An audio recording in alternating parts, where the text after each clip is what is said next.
Continuing with our lesson on solving polynomial equations by factoring. Here we have 10x squared plus 3x minus 3 equals 2x. So I'm going to start by getting this equation equal to 0. We always need our equation equal to 0. 3x minus 2x will give me 1x. So I end up with the equation 10x squared plus x minus 3 equals 0.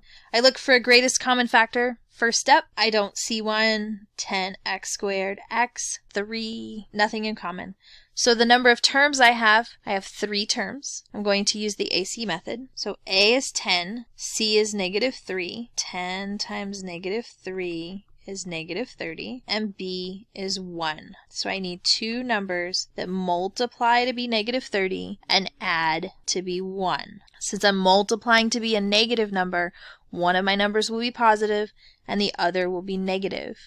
I want them to add to be a positive number, so I want my smaller number to be negative. Let's start with 1. Negative 1 times 30 will give me 29 when I add them. Negative 2 times 15 is negative 30, so that'll give me 13 when I add. Negative 3 times 10 is 30. I add them, I get 7.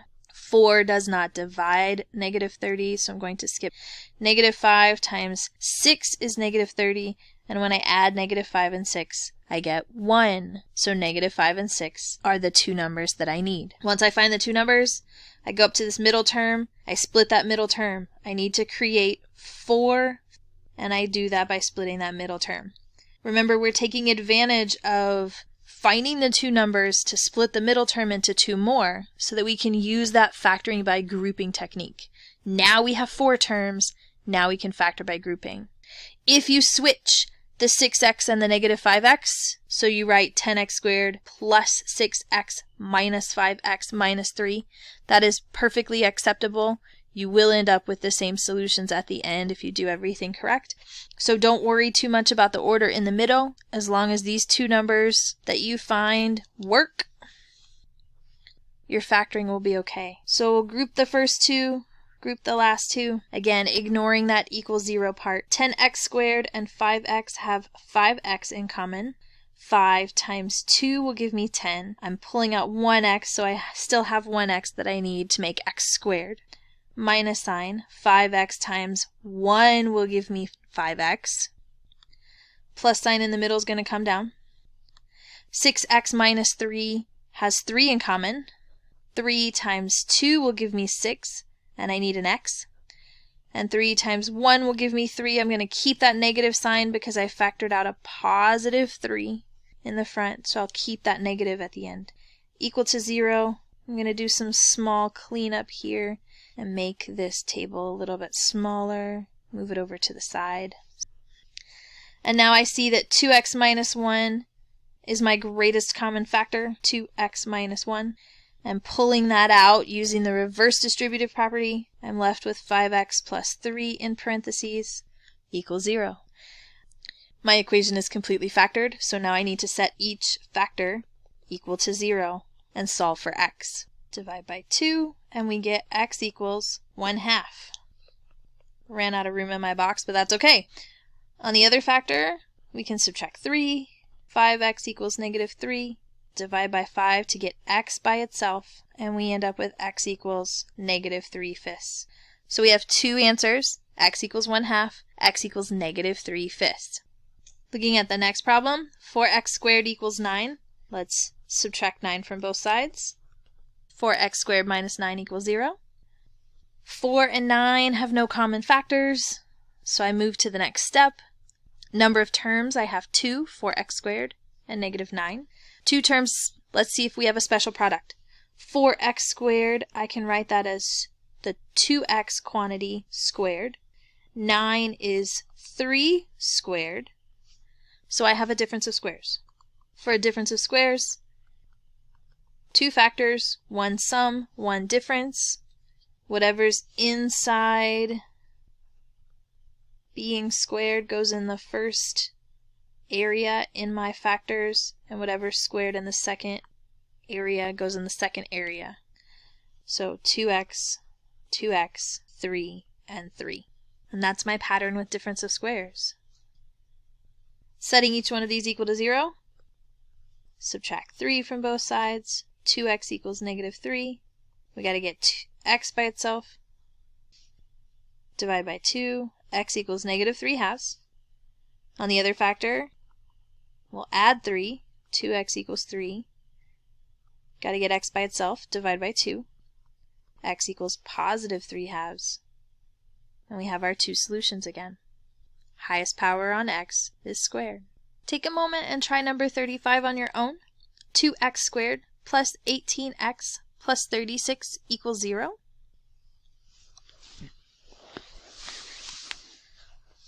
We already have it equaling to 0, so then we just need to factor that left side and see if we can find the solutions.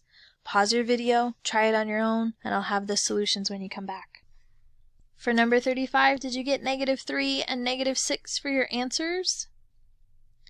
If you did, good job. If you didn't, hit that pause, check to see if you can find your mistake, or visit the OneNote, see if you can find your mistake. One thing to point out, I had a greatest common factor of 2 here, so I factored it out at the very beginning. And then when I do get it completely factored, 2 here in front, it does not equal 0. So I don't have to worry about setting 2 equal to 0, because that's not true. In order to solve for x, I want to take the factors that have x's in them and set them equal to 0. And so we end up with negative 3 and negative 6. Let's work one more together for this video. X to the third minus 4x squared minus 32x equals 0. What is the degree on this polynomial? Degree is 3. A degree of 3 means I'm going to have 3 answers, not 2. Let's see if we can find all 3 of them. Very first step for solving equations is making sure that my equation equals 0, and it does. So then I can find that greatest common factor. Greatest common factor with x cubed minus 4x squared minus 32x. They all have x in them. Let's factor out an x. Now we have to see if we can factor x squared minus 4x minus 32. I have 3 terms, so I'm going to try the AC method. A times c will give me negative 32. 1 times negative 32. B is negative 4, so I need 2 numbers to multiply to be negative 32 and add to be negative 4. I'm multiplying to be a negative number, so I need 1 negative, 1 positive. I'm adding to be a negative, so I want the bigger one to be negative.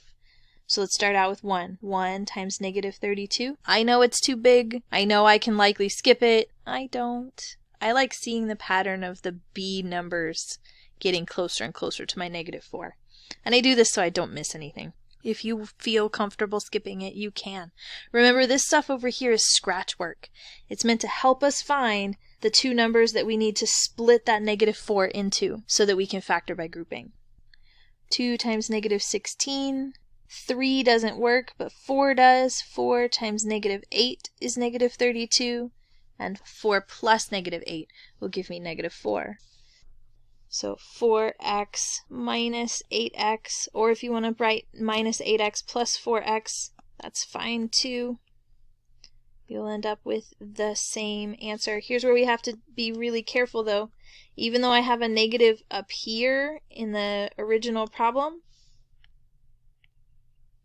even though I have a negative 4x in the original problem, this is plus 4x minus 8x. Because when I add those together, I'll get a negative 4x. So we want to make sure we have the correct sign with the 4x so that we can factor it correctly.